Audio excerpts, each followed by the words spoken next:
And let me start by asking you all this. Are Brazilians voting for their candidate or against the other? Mr. Suplicy, please begin. And gentlemen, as mentioned, please feel free to interact.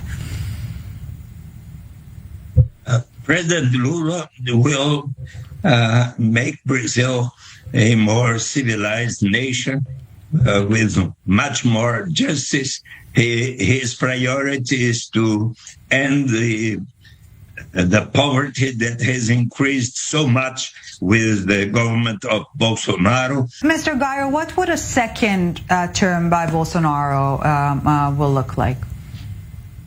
Well, first, let me just respond to Mr. Suplicy about the civilization and being more civil. During the Lula's term, while he was president, the homicide rate in Brazil skyrocketed. We were having more than 60,000 homicides per year.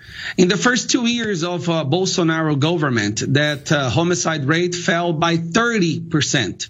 That is one of the biggest drops in homicide rate in a short period of time that we know of in history of the world.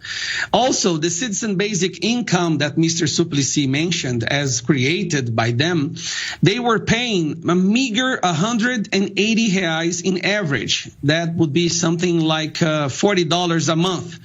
With Bolsonaro government, that citizen basic income went to 600 reais a month, which is like $130 for each family, plus 200 reais for each member of the family who is working.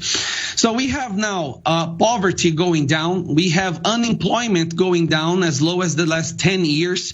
Homicide rates going down.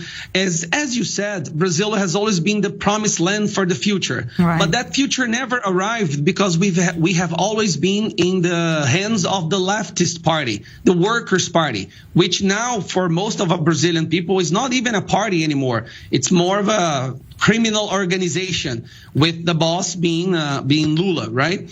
And when it comes to the elections, what's happening right now, it's fraud after fraud. The Supreme Electoral Court is pulling the strings so that their candidate can become a president. And that is obvious. Even the Wall Street Journal published an article recently in which it said that the president of the Supreme Electoral Court, Alexandre de Moraes, he's now considered the dictator of Brazil, he was favoring Lula. And also the New York Times said the same thing. And I'm talking about a news outlet that is leftist.